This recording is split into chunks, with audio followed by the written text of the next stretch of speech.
सभी को नमस्कार। दोस्तों, इस वीडियो का हमारा टॉपिक है कि हमें आंसर राइटिंग कैसे करनी चाहिए और जीरो से कैसे स्टार्ट करनी चाहिए, बेसिक से कैसे करना चाहिए। तो ये वीडियो विशेषकर यूपीएससी 2022 और 23 दोनों के लिए काम का है और यहाँ से मैं अपने अनुभव को आपके साथ साझा करूँगा। प्लस आपको ये बताऊँगा कि आंसर राइटिंग कैसे करनी है, कहाँ से करनी है और फ्री में कैसे करना है। इन चीज़ों पे हम बात कर सकते हैं। तो सबसे पहला पॉइंट आता है कि आंसर राइटिंग आप दोस्तों तभी कर पाओगे जैसे आपने जीएस के चारों पेपर पढ़ लिए हैं, आपका अपना ऑप्शनल सब्जेक्ट आपने निपटा लिया है। क्योंकि यूपीएससी में क्या होता है कि इंटीग्रेटेड आंसर लिखे जाते हैं।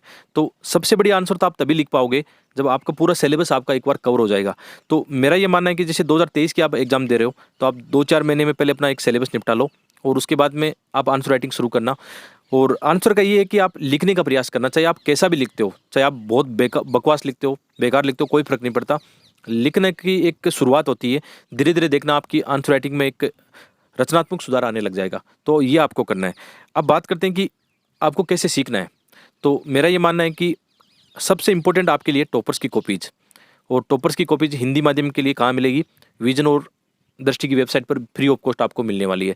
और इंग्लिश मीडियम के लिए तो बहुत सारे ऐसे प्लेटफॉर्म है जहाँ से आप कॉपीज़ डाउनलोड कर सकते हो, या गूगल में टाइप करना, आपको सब कॉपियाँ मिल जाती है। वैसे विजन के पोर्टल पे भी आपको या उनकी वेबसाइट पे मिल जाएगी। तो एक्चुअल में करना क्या है, कैसे शुरुआत करनी है? सबसे बढ़िया तरीका तो यही लगता है मुझे, इससे बेस्ट तरीका मुझे आंसर राइटिंग का मिला नहीं है अभी तक। कि जैसे एग्जाम्पल के तौर पर हम लेते हैं कि आपने जीएस फेस्ट का अपना सिलेबस निपटाया या आपने एथिक्स का सिलेबस पूरा कर लिया। तो आपको ये करना है कि जो भी टॉप 10 के अंदर टॉपर्स हैं, उनकी ये देखना है कि उनकी एथिक्स की कॉपी आपको वहाँ मिलती है। हिंदी माध्यम में जैसे रवि सियाग है, सुनील धनवंता सर है, उनकी कॉपीज़ आपको वहाँ मिल जाएगी। जैसे मैं ये करूँगा कि जैसे मैंने एथिक्स पढ़ा और मैं उनकी कॉपी डाउनलोड करूँगा, और अब उनका जो क्वेश्चन उन्होंने लिखा है वो क्वेश्चन पहले मैं लिखूँगा, रफली लिखूँगा उसको, या मैं ऐसे ही अपनी तरफ से प्रैक्टिस करूँगा। तो इसमें टाइम कितना लगे, उसमें टाइम आप इग्नोर करना, अभी 10 मिनट 15 मिनट कितने लगते हैं उसमें कोई फ़र्क नहीं पड़ता। मैं लिखूँगा कि मैं कैसे समझ पा रहा हूँ, क्या लिख पा रहा हूँ, ठीक है। और उस आंसर को मैं फिर मैच करूँगा उनके टॉपर से आंसर से। फिर मुझे ये पता लगेगा कि मैं इंट्रोडक्शन सही लिख रहा हूँ या नहीं लिख रहा हूँ। बॉडी पार्ट में मेरा आंसर कैसा है, मैं कौन सा डायग्राम फ्लो चार्ट बना रहा हूँ, उसमें एग्जाम्पल मेरे कैसे हैं, मेरी अप्रोच कैसी है, टॉपर्स की अप्रोच क्या है उसमें, और मेरा जो निष्कर्ष है वो कैसा है। तो एक बात मान के चलना कि यदि कोई भी आंसर आप एक फॉर्मेट में लिखते हो, स्ट्रक्चर वे में लिखते हो, तो आपके अच्छे मार्क्स आने की संभावना रहती है। और वो स्ट्रक्चर क्या होता है कि हर एक आंसर का एक इंट्रोडक्शन होता है, चाहे 2-3 लाइन में आप कुछ भी लिखो, लेकिन क्वेश्चन की डिमांड के हिसाब से। जैसे मैं ये करता हूँ, मैंने फिक्स बना रखे हैं फार्मूले पहले से, कि जैसे मैं कोई क्वेश्चन ज्योग्राफी का लिख रहा हूँ, अब ज्योग्राफी में कोई क्वेश्चन आ रहा है मानसून का, तो या तो मैं उसको मानसून को थोड़ा-सा एक्सप्लेन कर दूँगा, या मानसून से नई चीज़ें जो अटैच होती है, जैसे एल नीनो, ला नीनो अटैच होता है, तो उसको इंट्रोडक्शन में लिख दूँगा। या आजकल जैसे आईपीसीसी की कोई रिपोर्ट आई है कि हाल ही में क्लाइमेट चेंज की वजह से मानसून को लेकर ये समस्या आई है, तो मैं इंट्रोडक्शन में क्या लिखूँगा, वो आईपीसीसी की रिपोर्ट डाल दूँगा कि हाल ही में आईपीसीसी 6 असेसमेंट रिपोर्ट के अनुसार ये हुआ है। तो कितना अच्छा एक इंट्रोडक्शन अपना तैयार हो गया क्वेश्चन की डिमांड के हिसाब से। और जब बॉडी पार्ट में जाएँगे, जब क्वेश्चन ज्योग्राफी का है, तो एक मैप तैयार रखूँगा पहले से, चाहे ज्योग्राफी का इंडिया का मैप हो या वर्ल्ड का मैप हो, पहले से तैयार रखूँगा।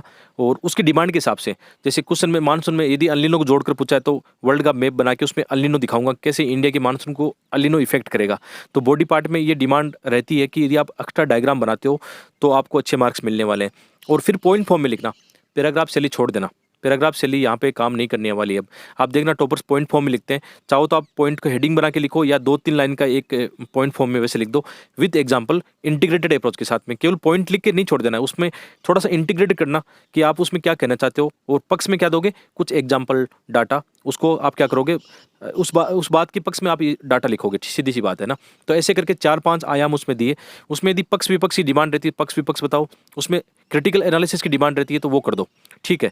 और कई बार ये टेल वर्ड आते हैं ना, ये जो टेल वर्ड होते हैं ना, वो इंपॉर्टेंट होते हैं, तो इनको क्या करो, गूगल कर लो और उनको एक नोट्स बना लो। जैसे उसमें एक्सप्लेन में क्या पूछा जाएगा, जैसे डिस्कस में आपको क्या लिखना होता है, या डिमॉन्स्ट्रेशन में क्या लिखना होता है, या क्रिटिकल एग्जामिन में क्या लिखना होता है। वैसे उनका ज़्यादा कोई खास फर्क नहीं पड़ता है, लेकिन फिर भी यदि आप थोड़ा-थोड़ा उसके पक्ष में कुछ अच्छे पॉइंट लिख पाओ, इनको आप क्या करोगे, इतना आइडिया मुझे भी नहीं है उनके बारे में कि मैं आपको विस्तार से कोई वीडियो बनाऊँ, इतना ज़्यादा मैं भी नहीं जानता हूँ। लेकिन मैं ये करता हूँ कि जो वर्ड होते हैं ना, कभी-कभी उनको गूगल करता हूँ, तो वहाँ से समझ में आने लगता है कि वो क्या पूछना चाहता है। तो उससे थोड़ा-सा फ़र्क पड़ता है, तो इनको आप गूगल कर लेना, ठीक है। तो ये ज्योग्राफी का आंसर हो गया। जैसे हम क्या करते हैं कि जैसे कोई आर्ट एंड कल्चर का क्वेश्चन लिखेंगे, तो आर्ट एंड कल्चर में क्या होते हैं, कभी-कभी जैसे मंदिर स्थापत्य कला का, या सिक्का शास्त्र का कोई क्वेश्चन आता है, या रॉक कट आर्किटेक्चर का आता है। तो उसमें मैं इंट्रोडक्शन में पहले से ही तैयार रखता हूँ कि जैसे रॉक कट आर्किटेक्चर का क्वेश्चन पूछा हुआ है, तो कैसे मतलब भारत में उसकी शुरुआत हुई थी, कहाँ से हुई थी, उसका कोई फैक्ट मुझे याद है तो इंट्रोडक्शन से शुरू कर दूंगा।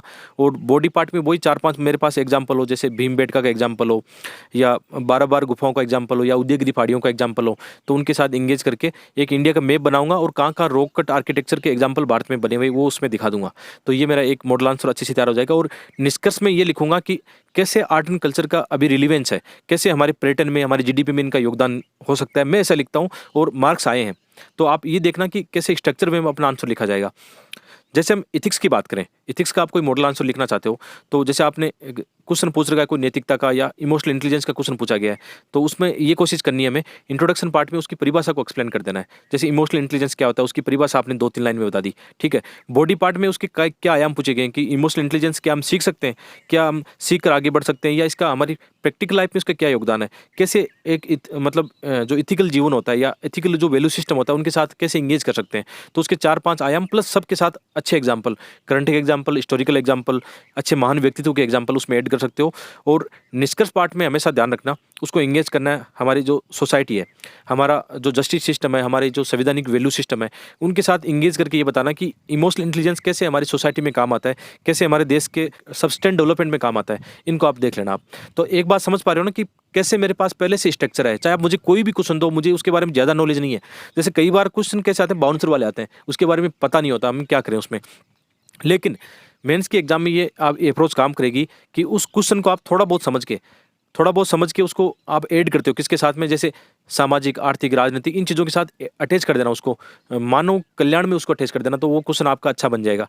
इसके अलावा जैसे आपको आंसर राइटिंग में अपना वैल्यूडेशन करना हो और थोड़े नॉलेज को आपको इनरिच करना हो, तो आपको मैं कुकू एफएम पर बहुत सारी ऑडियो बुक और समरीज रिकमेंड कर रहा हूँ। जैसे महात्मा गांधी, डॉक्टर कलाम, विवेकानंद, जो ना केवल हमारे एथिक्स और ऐसे में काम आएगी बल्कि आपकी व्यवहारिक ज़िंदगी में भी काम आने वाली है। कुकू एफएम के बारे में आपने जरूर सुना होगा। ये एक मेड इन इंडिया ऐप है जिसको प्ले स्टोर पर 4.5 स्टार की रेटिंग मिली हुई है। यहाँ पर आपको 3000 से अधिक ऑडियो बुक और समरी सुनने को मिल जाएगी।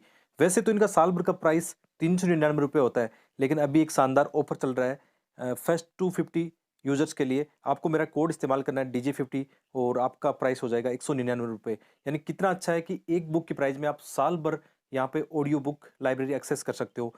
यदि आप चेकआउट करना चाहते हो तो लिंक वीडियो को डिस्क्रिप्शन में दिया गया है।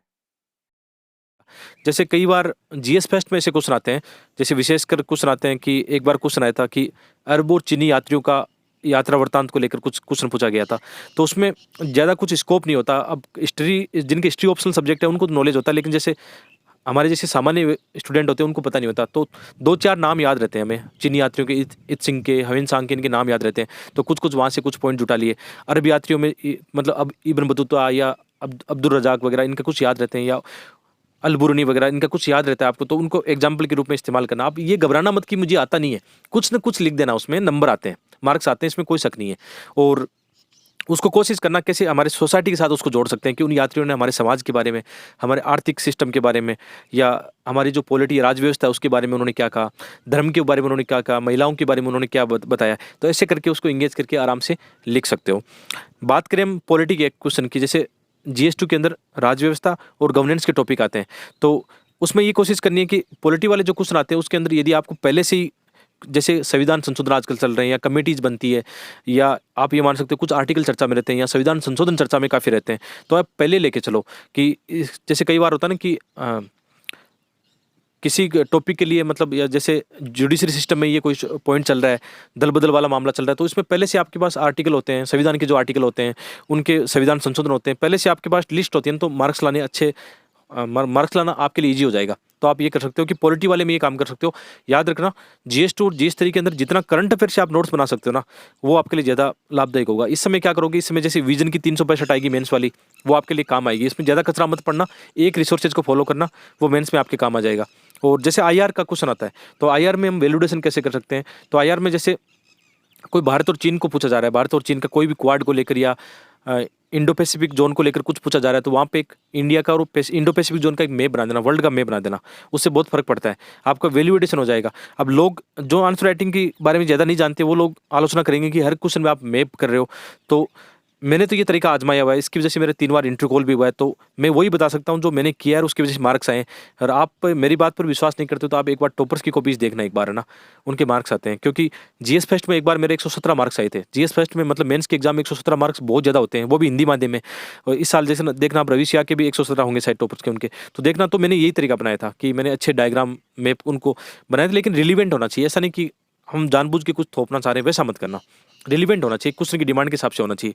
इसी तरीके से जैसे जीएस 3 में हम जाए, वहाँ पे कोई क्वेश्चन आता है, इंटरनल सिक्योरिटी का कोई क्वेश्चन आता है, तो वहाँ से पहले से हम इंटरनल सिक्योरिटी के इंडिया का एक मैप तैयार करके रखते हैं कि इंडिया में इंटरनल सिक्योरिटी के थ्रेट क्या क्या है, कैसे हम उनका सोल्यूशन प्रोवाइड कर सकते हैं। तो एक इंडिया का जब मैप बनाओगे, जैसे कई बार ये होता है कि हमारे मतलब इंटरनल सिक्योरिटी में क्वेश्चन आता है, अक्सर आता है कि इंटरनल सिक्योरिटी में कैसे थ्रेट होता है। तो जैसे आतंकवाद है या उग्रवाद है या नक्सलवाद है, या जो जो एक तरह से हम कह सकते हैं कि मानव तस्करी का या जो हथियार तस्करी का मामला बनता है, तो इनको आप दिखा सकते हो बढ़िया से। जैसे अफीम कॉरिडोर को दिखा सकते हो, गोल्डन क्रिसेंट है, गोल्डन ट्रायंगल है, उसको इंडिया के आसपास दिखा सकते हो। तो यार मार्क्स अच्छे क्यों नहीं आएंगे? बिल्कुल आएंगे। ऐसा आप करना। इकोनॉमी वाले क्वेश्चनों में आपके पास थोड़े इकोनॉमिक सर्वे के डाटा होंगे, बजट के डाटा होंगे, तो ज़्यादा बढ़िया रहेंगे।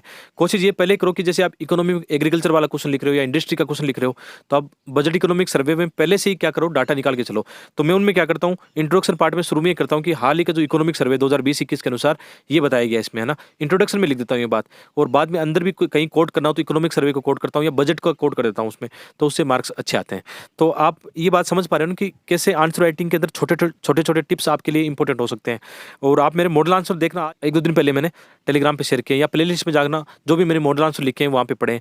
और कुछ मॉडल आंसर बहुत सारे जो है टेलीग्राम पे भी मैंने कई बार शेयर किए, आगे भी शेयर करता रहूँगा। तो आशा करता हूँ ये वीडियो आपको पसंद आएगा।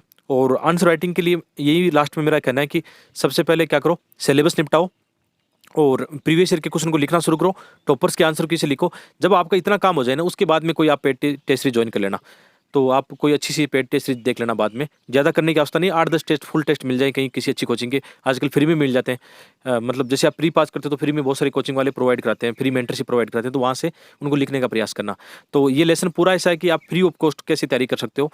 तो मिलते हैं एक और वीडियो में। कमेंट करके बताना कि आपको किन टॉपिक पर और वीडियो चाहिए। आप सबका बहुत बहुत धन्यवाद।